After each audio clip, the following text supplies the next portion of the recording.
नमस्कार दोस्तों, target with PS Parihar channel में आपका स्वागत है। जैसा कि मैंने आप लोगों को जानकारी दी थी कि पुलिस कांस्टेबल भर्ती का विज्ञापन जल्द जारी होगा और इसकी उल्टी गिनती शुरू हो चुकी है। पुलिस कांस्टेबल भर्ती में कुछ बदलाव होने थे जिसकी वजह से विज्ञापन में देरी हुई, लेकिन देरी जरूर हुई है, लेकिन उसके साथ में खुशखबरी भी है। पूरी बात करेंगे, वीडियो को आप लोग लाइक कर दें। जो नए छात्र हो तो चैनल को सब्सक्राइब भी कर लें ताकि आप लोगों को इसी प्रकार की ऑथेंटिक अपडेट सबसे पहले मिलती रहे। इस बार की पुलिस कांस्टेबल भर्ती में क्या बदलाव हुए हैं, क्या पद है, क्या चयन प्रक्रिया है, क्या योग्यता है, फिजिकल वगैरह के बारे में सारी जानकारी हम देखेंगे। तो वीडियो को आप लोग लास्ट तक देखिएगा। आगे बढ़ने से पहले एक सूचना है उन विद्यार्थियों के लिए जो विद्यार्थी ऐसी भर्ती की तैयारी कर रहे हैं जिसमें गणित आता है। और ज्यादातर भर्तियां, चाहे वो पुलिस कांस्टेबल हो, दरोगा भर्ती हो, रेलवे हो, बैंक हो, सभी में गणित पूछी जाती है। और यहाँ पर एक बुक है शारदा पुस्तक भवन की और इसके जो लेखक हैं वो SD यादव। यहाँ पर आप लोग देख सकते हैं, जबरदस्त पब्लिकेशन है, जबरदस्त बुक है और ऑलराउंडर बुक है। ये बुक आपके सभी भर्ती में काम आएगी। शारदा पब्लिकेशन बहुत पुराना पब्लिकेशन है और सबसे बड़ी खासियत ये है कि इसमें कोई भी त्रुटि देखने को नहीं मिलेगी। एक भी सवाल में कोई गलती नहीं मिलेगी, ना प्रश्न में ना उत्तर में। हम लोग अंदर देखते हैं इस बुक के अंदर क्या क्या चीजें दी गई।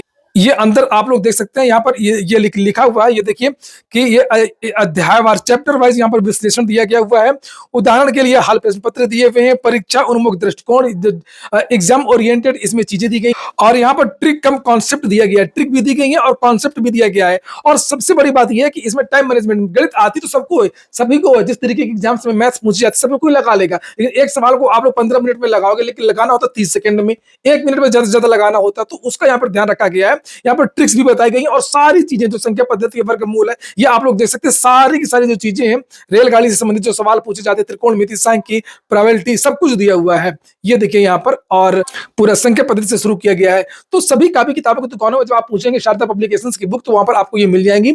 और अगर आप लोग ऑनलाइन मंगवाना चाहते हैं तो उसके लिए मैं नीचे कॉन्टैक्ट नंबर वगैरह दे दूंगा, तो आप लोग जाकर के वहां से ऑनलाइन भी मंगवा सकते हैं। उस लिंक से आप लोग ऑनलाइन भी मंगवा सकते हैं। और काफी मोटी पुस्तक है, सारी चीजें कवर की गई हैं। चलिए हम लोग बात करते हैं पुलिस कांस्टेबल भर्ती की। तो फाइनली पुलिस कांस्टेबल भर्ती का जो विज्ञापन है वो जारी हो गया है और अंत में, इस साल के अंत में खुशखबरी मिली गई आप लोगों को। दरोगा भर्ती का विज्ञापन भी जारी ही पहले ही हो गया था, एग्जाम डेट्स भी आ चुकी है और पुलिस कांस्टेबल की भर्ती भी आ गई है। इसके पहले 2 भर्तियां और आ चुकी हैं, कंप्यूटर ऑपरेटर ग्रेड A की भर्ती और ASI लिपिक और ASI गोपनीय लेखा आदि की।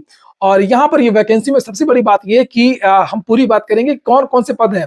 यहाँ पर जो अधियाचन आए हैं, आरक्षी नागरिक पुलिस, आरक्षी PSC, सशस्त्र पुलिस, आरक्षी विशेष सुरक्षा बल, महिला बटालियन, पुरुष है तो महिला आरक्षी, आरक्षी घुड़सवार, जेल वार्डर महिला पुरुष दोनों। तो यहाँ पर ग्रेड पे 2000 होता ही है, सभी को पता है। 2000 लेखपाल का, 2000 पुलिस कांस्टेबल भर्ती का, 2000 जूनियर असिस्टेंट का, इस तरीके के जितने भी पद होते हैं और इनकी योग्यता भी इंटरमीडिएट ही रहती है ज्यादातर में।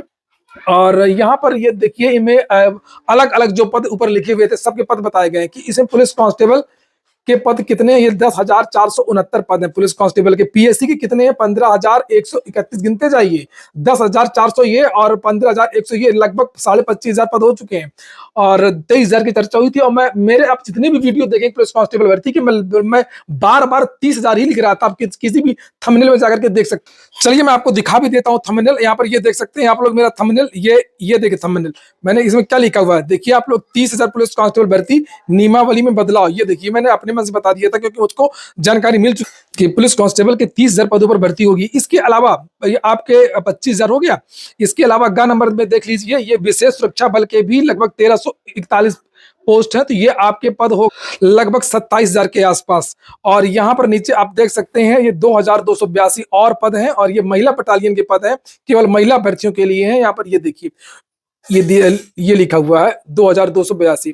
इसके बाद में आपके नीचे और भी पद हैं, 71 पद हैं, जिससे घुड़सवार के हैं। फिर जेल वार्डर के भी भर्ती है, इसी में 3,200। ये देखिए, कुल मिलाकर के आपके जो पद हैं वो 32,800 के आसपास पद हैं जिस पर ये भर्ती हो रही है। जेल वार्डर महिला के भी 106 पद हैं। आवेदन आपके शुरू हो गए। यहाँ पर ये देख सकते हैं 31 तारीख से, आज से ही आप लोग आवेदन कर सकते हैं। मगर सिस्टम वही है, OTR करना होगा। जो विद्यार्थी पहले OTR करेंगे उसके बाद में आवेदन की प्रक्रिया को आगे बढ़ाएंगे। लास्ट डेट यहाँ पर 30 जनवरी है। जिन विद्यार्थियों ने, फिर से बताऊं, वीडियो को लाइक ना किया हो तो वो सभी विद्यार्थी वीडियो को लाइक अवश्य कर दे। और यहाँ पर नीचे महत्वपूर्ण जानकारियां देख लेते हैं। आवेदन शुल्क समान, EWS OBC को 500 रुपए देने फॉर्म भरने के लिए और SC ST आदि को 400 रुपए देना है। राष्ट्रीयता वगैरह वही है, कोई नई बात नहीं है। भारत के नागरिक को शैक्षिक अर्हता में 12वीं पास, मैंने पहले ही बताया था वीडियो के स्टार्टिंग में कि सब अभ्यर्थियों में 12 पास मांगा जाता है, जिनमें 2000 ग्रेड पे होता है।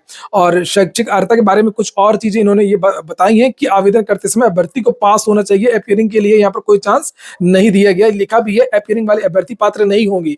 और आवेदन पत्र में शैक्षिक अर्हता, यथार्थता, शुद्धता, समकक्षता को सिद्ध करने के लिए अभिलेखित साक्ष्य के आधार तो अभ्यर्थी को सिद्ध करना पड़ेगा।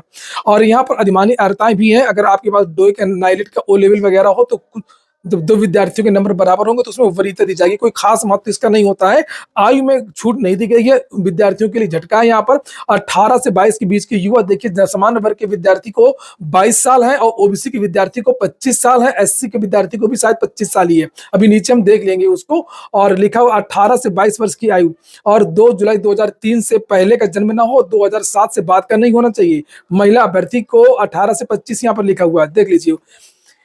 किसी भी वर्ग की महिला हो उसको 25 साल तक दिया गया, यानी कि 2000 से पहले की जन्म ना हो और 7 के बाद का जन्म ना हो, यानी 18 और 25। केवल उत्तर प्रदेश के जो मूल निवासी हैं उनके लिए अधिकतम आयु में छूट दी जाएगी और विभिन्न शासनादेश के अनुसार। और जिनको छूट दी गई है, किसको छूट दी गई है, तो इसमें समान और ईडब्ल्यूएस को कोई छूट नहीं दी गई है। 2003 2007 ही एक बहुत बड़ा झटका विद्यार्थियों के लिए। और एससी को यहाँ पर छूट दी गई है 5 साल की, और एसटी को भी 5 साल की छूट दी गई है। एससी एसटी के बराबर ओबीसी को भी छूट दी गई है। एसटी ओबीसी को यहाँ पर बराबर कर दिया गया है, तो इसमें बराबर ही रहता है। और उत्तर प्रदेश राज्य कर्मचारी के अभ्यर्थियों को अधिकतम आयु 5 साल की छूट अनुमन्य। तो जो राज कर्मचारी हैं उनको भी यहाँ पर 5 साल की छूट दी गई है। इसके अलावा अन्य सैनिक के बारे में कोई मतलब नहीं है। और नीचे हम लोग जाएंगे चयन प्रक्रिया। भर्ती प्रक्रिया में एक रिटर्न का एग्जाम होगा, मैं पहले ही बता दे रहा हूँ आपको। रिटर्न का एग्जाम होगा, मेडिकल होगा और एक दौड़ होगी। और जो आपकी लिखित परीक्षा होगी, लिखित परीक्षा का मतलब ऑब्जेक्टिव वाला जो पेपर होगा, उसमें क्या क्या पूछा जाएगा, सामान्य ज्ञान, सामान्य हिंदी और संख्यात्मक एवं मानसिक योग्यता। मैंने अभी आपको एक बुक दिखाई भी थी। और मानसिक अभिरुचि, बुद्धिलब्धि एवं तार्किक क्षमता।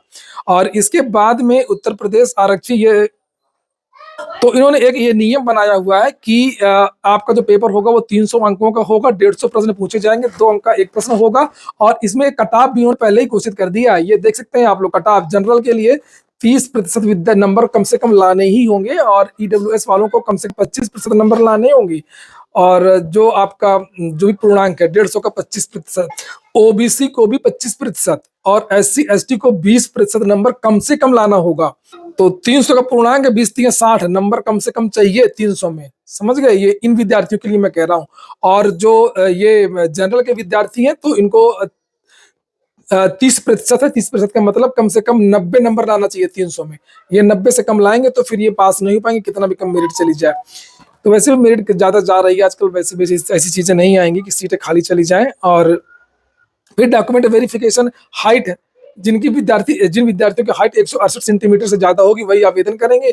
एसटी को केवल छूट दी गई है, 160 सेंटीमीटर की हाइट होगी तो लोग एसटी के जो लोग हैं वो आवेदन कर सकते हैं। सीना वही है 79-84, जिन 5 सेंटीमीटर का अंतर होना चाहिए। महिलाओं की हाइट 152 सेंटीमीटर होनी चाहिए। फिर आप मेडिकल वगैरह से के बारे में जानकारी दी गई है। और आप देख लीजिए दौड़, तो मेन तो हो गई आपकी 300 अंकों की एक परीक्षा होगी जिसमें अंक गणित, सामान्य, हिंदी वगैरह पूछा जाएगा। उसके बाद में आपकी आ गई हाइट। तो हाइट अब आपने देख लिया 168 पुरुषों को और महिलाओं की 152, और शारीरिक दक्षता आपकी दौड़ होनी है, तो जो मेन चीजें हैं। तो दौड़ आपको 4.8 किलोमीटर की दौड़ 25 मिनट में लगानी है, और महिलाओं को 14 मिनट में 2.4 किलोमीटर की दौड़ लगानी है। और बस यही चीजें हैं। और लिखा हुआ है कि जिनके पास ये क्षमता हो और योग्यताओं हो वे सभी विद्यार्थी जो है आवेदन कर सकते हैं। एग्जाम डेट वगैरह के बारे में कोई जानकारी नहीं दी गई है। और कोई भी डाउट हो आप लोगों को तो आप लोग कमेंट बॉक्स में पूछ सकते हैं, बताने की कोशिश करूंगा। और इसी तरीके की अपडेट प्राप्त करने के लिए आप लोग इस चैनल को जरूर सब्सक्राइब कर लें। पूरा वीडियो सुनने के लिए बहुत बहुत धन्यवाद।